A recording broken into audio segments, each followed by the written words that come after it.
All right. Well, I'm back at it again.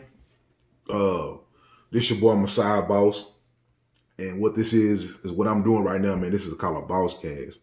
I understand it's a podcast situation, it's in podcast structure and everything like that. But what I call this a BossCast. That's what I call it. And this only my second go around. I'm flying solo like I did on the first one, so y'all bear with me, man. I'm everything right now is coming like off the mind. You know what I'm saying? Everything is coming off the mind. It's coming off the head. Uh, I don't have anything really written down, really jotted down. I don't have no outlines right now. I have nothing of that set aside. So in few and later times and later boss casts, man, it's gonna get real detailed. It's gonna get real structured. Uh, it's gonna get real heavy on the knowledge and heavy on the wisdom. Uh, and y'all just bear with me. You know what I'm saying? This is only the second go around, so like I said, man, it's coming slowly but surely. But let me tell everybody one thing, man. I understand we got a lot going on in our lives, and a lot of ups and downs, but don't let nothing stop you from moving forward. You know what I'm saying? You might have a couple of bumps in the road. You might have a couple of flat tires on the car. You might have a couple of hiccups in your chest, but don't let nothing stop you from going forward. You might have to take a week off. You might have to take a couple of days off, but guess what? Get back on it. You know what I'm saying? Do not let too much time go by. I understand you got a lot going on in your life, but don't let too much time go by, because once you know it, weeks can go by, months can go by, years can go by. You looking back 10, 15 years from now, wishing and I shoulda, coulda, woulda, I should have done this, I should have done that. So don't let too much time go by. You know what I'm saying? Don't let nothing keep you down. Don't let nothing keep you stuck. And just make sure you always keep progressing. You know what I mean? Let me take a sip real quick for y'all. You know, for those who don't know, man, I like to sip wine, bro. Don't get me wrong. I love Crown. I love Hen. I love tequila. But if I'm gonna have a drink of choice, there's something to keep me mellow, something to keep me cool, something to keep my mind straight, make sure I don't get too wild, it's gonna be a red wine, bro. That's what I do. You know what I'm saying? So without further ado, let's jump right into it, man. And today, it's simple, man. How do people, deal with losing loved ones? You know what I'm saying? And I bring that up because we're just pretty much on the ass end of just finding out that Nipsey Hussle was killed.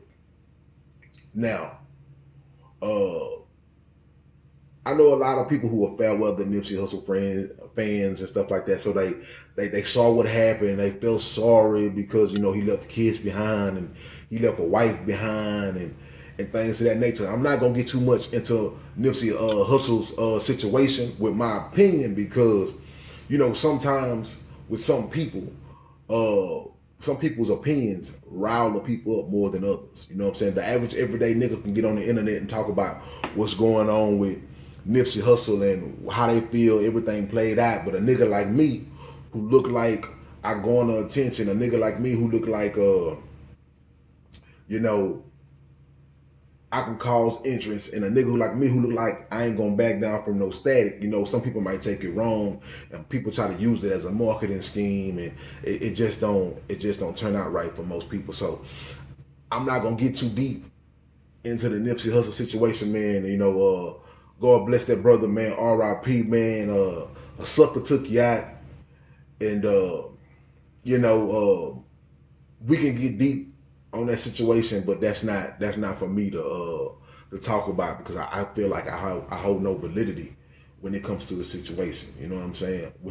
Amongst certain circles, so I'm gonna keep my opinions to myself. I got on Twitter, man. I'm heavy. I fuck around with Twitter a lot, and the fan in me who was really thankful for that brother's transition and who seen what he was trying to do, really wanted to go in and really chop it up with people about what was going on in this situation and maybe a lot of unforeseen things that people wasn't talking about, but I wasn't the person who was going to hear up and jump to skeptics. I believe in being patient, just waiting, let the facts come out. The facts do ever come out, they're going to come out. And sometimes you got to just take it for what it is. A lot of people can sit down and say, man, you know what, man, when I look at everything and what he was doing, I kind of seen this was going to happen, but I didn't want to accept it. You know what I mean? And a part of that is how I felt too. And I just got to accept it. You know what I'm saying? My brother was killed the same way, man. Young Tank, man, R.I.P. RTTF, return to the father, Young Tank. You know what I'm saying? Real good young brother, man. That's my family member. You know what I'm saying? That's my blood. And a sucker took him out. You know what I'm saying? A sucker took him out. He was trying to do good. You know what I'm saying? And what I tell these young hustlers out here, man, these young go-getters and these young gangbangers, what you see people before you do don't necessarily mean it's going to work out the same for you. You might immense, you might accumulate, you might get acclimated to greater things, or guess what? Your road might be cut short, real short. So what you see people before you do, it may not turn out exactly the same way or better for you. It may turn out worse for you. So that's always something to keep in your mind, especially to this younger generation when y'all decide that y'all want to get in the streets and get in this gang banging and just live this street life. You know what I'm saying? And remember, man, on the ladder up to power, when you out here and you living this life and you thinking little old me, I ain't bothering nobody, I'm just doing me, I'm trying to feed what I gotta feed, and I'm trying to make my money. The ladder on the way up to the power, you may got a few niggas who probably paying attention to you, but the most of them are in that same rat race with you, so they not paying attention to you, as long as you're not crossing them. But don't be surprised if the power, the person who sits at the top, know who you is, know where you operate, know where you stay, know your wife, your gal, your mama, your kids, where they go to school at, where you move, where you roam, where your car go, because the power got influence. The power got stretch. Some of these people are so powerful that they stretch is global. You know what I'm saying? So when you think you're a little nigga shaking and moving and grooving in your hood doing whatever you do, remember, man, don't be surprised that a powerful motherfucker is watching you and know who you is and know about you. You know what I'm saying? Because when you out in that street life, majority of times, man, a lot of y'all people are working for the same plug. Remember that. A lot of y'all motherfuckers are working for the same supplier. Remember that. It ain't too many motherfuckers out here supplying. You got one real big major distributor, a few of them here and there in a couple places, but I get into that on a whole nother day. But let's jump into this, man, how, like losing a loved one, man, and like I say, on the heels of finding out what happened to Nipsey Hussle, man, that was a blow to the community, man. Houston stand up, everybody from Trey and the rest of the artists who came together and put on the visual for Nipsey Hussle, all the loyal people who came out. Man, I know it was a bunch of suckers in the midst because people was just trying to be on the scene too, so I'm just keeping it 100. But for everybody who showed out and showed up and made that a blessing and made that a beautiful thing all around the country, because the boy got love all around the country, man. Whoever showed up and showed out for that dude, man, thank y'all for what y'all do. Okay. Now, we're not gonna be long on this one because it's really not too much that you could tell a person about how to handle mourning. You know what I mean? When you talk about handling mourning, a mourning situation, a person that's passed, whether they were just who regularly just died, maybe of just old age, or maybe someone who committed suicide, or maybe someone who was murdered. Like you have to understand those things carry different effect. You know what I'm saying? Like if somebody I know was to just die of natural causes, it's accepted. Sometimes even if they kill themselves, and I see that everything that I did and everything that I tried to do to help them out, it just wasn't enough, and they committed suicide, sometimes it's even accepted. I can accept it because it's like, it comes a point in time where that bird got to fly on its own. You know what I'm saying? The bird ain't going to always be lashed up to mama and fly on its own. That fish ain't going to always be lashed up to that adult and it got to swim on its own. So it comes a time where everybody got to make these decisions by themselves. And when a person gets murdered, it carries a different effect. You know what I mean?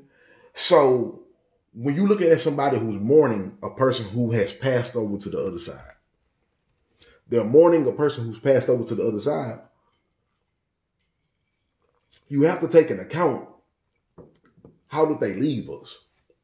Because that's gonna rub people different. And the thing about it is, everybody mourns different. I know people who mourn quick. I know people who, 1 or 2 days after it happened, before even the funeral come, they good. You know what I'm saying? No matter what the situation is, you know what I mean? And I know other people who mourn until the day they leave, who holds it and that controls their life, and they never get past losing that special person. Because the thing about it is that you can lose people and they can be your blood kin, and you can lose them and it's like, all right, I lost them. But then you got them certain people that it's like your confidant, them certain people that you roll with through thick and thin. Y'all take stuff to the graveyard, like, and that person, if you lose one of them people, some people hold that until the day that they leave. Some people are so mournful and so sorrowful and be so stressed out that contributes to what take them out. You know what I'm saying? So mourning a person's death, man, you got to kind of take into consideration how a person died. And then you have to take in consideration what those people know about those people. You know what I mean? What those people know about the person that passed on, because a lot of these people be sorrowful and grieving because when you finally find out that the person was they either died or committed suicide or got murdered, when you find out that news and then you start going back and replaying life between you and that person and replaying encounters and connections, a lot of people start to think, man, I could have really did a lot more by that person and I didn't do it. So all of a sudden they get to grieving hard and they get to feeling bad and they get to feeling sorrowful because they didn't do all that they could have done. They didn't reach their hand out as far as they could have reached their hand out to help that person out, to try to get that person to change their mind. So that's another thing you have to take into account. You know what I mean? And really after that, man, it's just, you got people who grieve quick, and who's over with. You know what I'm saying? Like, I know for a lot of my Christian family, the Bible says, especially when I'm talking about when man and wives now, a man and a wife are together to death do you part. Once that body hit the grave, that man or that woman is free to go live life again. That man or that woman is free to go love again. And a lot of people can't handle that. You know what I'm saying? A lot of people will use that and say, I can never be with nobody again. I can never do it. My husband, my wife, she died. She died in our bed. She died in my arms. I can never be with nobody like that again. I just don't want that pain. And some people grieve like that.